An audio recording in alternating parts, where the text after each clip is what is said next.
counter it at an equally deep level. You see, um, uh, I've often noticed in sort of culture war-like issues that what happens is that, broadly speaking, the left speaks at a very deep level to its followers, and the right speaks about technical things in response. So somebody whips up a crowd of people to pull down a statue, and the right, let's say, says, hang on, that's the wrong statue. That person didn't do this. The other guys have got a mob and great big chains and things, and they've got hammers, and they're all fired up. So one of the questions on my mind in this thing is, what would be the thing at an equally deep level? Now, by the way, I have this with, I've suggested this in the past with the inequality debate. When people talk about inequality, particularly on the left, we've been around the inequality debate a lot in the last few decades. We did it in the 70s, much better than we've done it recently, post-Piketty. But inequality cannot simply be answered by conservatives talking about percentile GDP or anything like that. The inequality debate is in large part motivated by a very deep feeling, and that is envy. And in order to counter a deep feeling, you need an equally deep feeling. Now, I would say that in the case of inequality, that is aspiration. Envy is countered by aspiration.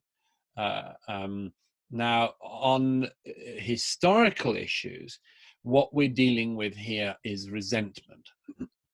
And you cannot, Roger Scruton was very, very eloquent on this, always very important thinker on this. He identified this in Paris in 1968 when he saw the student uprisings there. So this was a spirit of resentment. Now, you cannot counter resentment simply by better history teaching. What I think should happen on this is that, yes, we do argue on the history, but we also have to explain the importance of pride. You see, I at any rate, I mind the statue toppling in my own country because it's not that I don't go along with specific I'm happy to hear historical arguments. And by the way, when they say, as they have in recent weeks, we never had the discussion about slavery. We've never really had it in the open. The historian David Starkey said yesterday, what are you talking about? Our country tore itself apart on this issue. And my goodness, how America did. So when people say, we never really addressed the issue of slavery in America, what? You fought a civil war on this issue. There is no bigger way that you address anything than that households turn against each other and states against each other and people kill their fellow countrymen. That is addressing something. That isn't nothing, the Civil War, you know. And so the point I wanted to make was, we don't just argue it and litigate this, as it were, on those terms, but also on that much deeper level. And you see, if you look at the polling in the UK, I'm fairly sure this is the same in the US, but in the UK certainly, the polling that has been done shows that the vast majority, high 80% of the public, have no desire to see this statue war happen. And so why does the minority manage to survive? It's because not enough people make the point about societal pride that needs to be made. And you see, my view on this is a quite straightforward one, which is, we aren't where we are as societies by accident. We are as we are as societies because of who went before us. And if they had made other decisions, we might be in a different place at the moment. I had a conversation with a minister in Norway a couple of years ago, and I was there for the Norwegian translation of Strange Death. And she said something really interesting to me, because we were talking about historical guilt and all these sort of things I wrote about in that book. And she said something so interesting. She said, Douglas, We in Norway have roughly the same energy reserves as Venezuela. But there is a reason why we are not Venezuela. We made better decisions. We made more responsible decisions. Now, here's the thing. One of the great oddities of the iconoclastic moment that we're going through is that people don't say, our countries, Britain, America, are countries people break into. They try on a daily basis to break into them. They try legally, and many people try illegally. People do not try to break in legally or illegally to very unpleasant societies. So why don't we agree that the direction of the footfall globally, and has been throughout our history, certainly throughout American history, has been that the world wants to come to America, and that might be, at least in part, because our past got us to where we are. So the past cannot be as completely horrible and terrible as it is said to be now, or we would not be this country that the world wants to come to. And I think that needs to be said far more. And I think that it's in the hearts of most Americans, yes, as it is in the hearts of most British people. And I think we need to speak to that part of the heart. The Churchill War, which has broken out. And I think there's something very telling about the fact that they have selected Churchill for this iconoclastic moment, because until, well, 15 years ago, we had this program in the UK where you could vote on the greatest Britain. You know, people presented television programs on the top candidates, you know, and unsurprisingly, the person who the British public voted was the greatest Briton of all time was Winston Churchill. So how do we go in 15 years from that to this? And the answer is because of this very strange new form of history, which has been imbibed by the post-historical internet generation. And it says that if somebody is found to have done one thing wrong once, by our modern lights, they are not a good person. So if we find that there were figures in history who wouldn't have supported gay marriage, out they go, because they don't fit our values anymore. right. If we find that there were people in history who were not proto-female emancipation figures, out they go.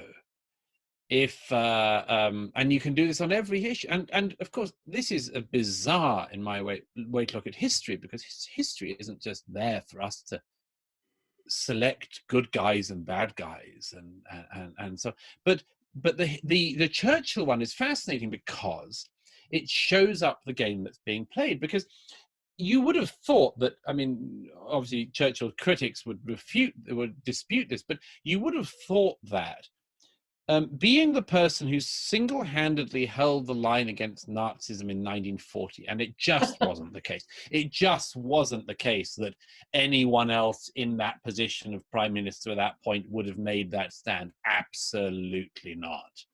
Anyone who makes that claim, and they are trying to make it at the moment, a place where people could stop everything around them if they just could say that they felt that something had happened that was slightly troubling, to use the vernacular of the time. Now, as I say, when the COVID thing came, and the first expectations, the first extrapolations of the data of what people thought might be the death tolls in societies like ours, I think a number of us thought, you know, maybe this just finishes this off among much else, because an age where everybody has serious complaints might be one where they don't have very much time for rather frivolous complaints. An era where matters of life and death and putting food on the table or not might just see off the people who keep asking us to pay attention to really minuscule issues. And that was one of my first instincts. I didn't have enormous faith in it happening, but I thought, well, that could be it.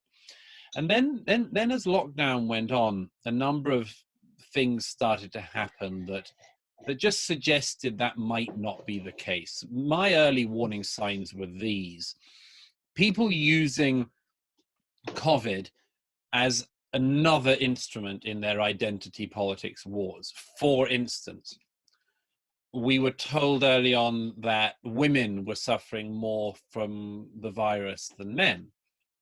And then when the stats showed that actually males had a higher likelihood of mortality from it than females, the same people said, well, the men might be doing the dying, but the women are doing the suffering in some other way. And so you thought, well, okay, you're just using the latest one, the latest tool to perpetuate this endless war of the sexes against each other. And then we had the one of higher death tolls in Black and ethnic minority communities, what in Britain now we call BAME communities. Which is Actually, we've only just learned to say BAME, and already apparently BAME is on the way out. So there's a new acronym coming down the road at us already. So if you didn't say BAME this year, you're a racist, and if you do within another fortnight, you'll be a racist. So anyhow, the BAME figures in the UK and like in the US suddenly were fought over. Everyone was saying, why are these ethnic minority communities suffering more? Now, as it happens, the stats do seem to show that in the UK and I believe in the US. Mm-hmm. Now, we might say, well, there might be all sorts of reasons for that, and we should look into them. You know, now they might include pre-existing genetic issues. They might be pre-existent health issues. There are issues to do with diabetes and other things that are more prominent in certain communities than others. And there might, of course, be, and no one at all wants to talk about this one, but there might be something to do with not obeying lockdown in certain communities. Friends of mine in New York anecdotally say that from the very beginning, certain communities really didn't lock down and really were mixing a lot. Now, these might all be things that are worth looking into. But again, there was this very bad sign that people were writing about this as if the fact that there seems to be higher mortality rates from the virus among certain minority ethnic groups was evidence of racism. As if our societies can't even import a virus from Wuhan without giving it a racist spin, you know? And this was, to my mind, a very worrying sign, because it suggested even when we went through something as serious as what we're going through with this virus, we still had this dominant view of our time of looking at it through these same tedious, reductive, zero-sum identity games. So that was what I was thinking as the lockdown was happening before the incident in Minnesota with George Floyd, that I thought, well, maybe nevertheless what will happen is the identity politics people will double down on their vision of society, but there may still be a wider societal response to it along the lines of, sure, you do your thing, but we've got other things to worry about, including unemployment figures and declining GDP and much, much more. Well, of course, the last month has shown that hope, as it were, was a flawed one, and that actually the first thing to break out as people were starting to get fed up of lockdown was the racial politics one, because of events in Minnesota. And now we see, having there been a certain muffling of these debates in the last few months, a sudden explosion of them out into the mainstream, so that Black Lives Matter, for instance, has got to places in the last few weeks it could never have done in years, it seemed to some of us. It's sped up incredibly fast. And yes, Karen, you're very kind of referred to the fact, I mean, you know, I have been thinking about this and writing about it for some time, and mainly in the madness of crowds, because I worried about this fact that our societies, America, Britain, predominantly I would say the English-speaking countries, because we see the same thing in Canada and the same thing in Australia and New Zealand, were increasingly trying to interpret our societies through this lens, that the best way to understand the world was to understand power structures, hierarchies, and as I do in The Manners of Crowds, in chapter by chapter, along LGBT lines, along male-female lines, and along racial lines. And all of these things have had very similar things going on in them. And I'm conscious it's a slightly long answer to your question, but just to address the core of what you asked, I mean, this is the thing, as you know, that I noticed was happening in common in each of these areas, was that sometime in the last couple of decades, these identity issues stopped actually being about the identity, and they became solely about politics. And an early warning sign to me was when Germaine Greer became no longer a feminist. Right. And as I watched that, I thought, this is the most famous feminist of the late 20th century. She's been in the public eye for almost 50 years now.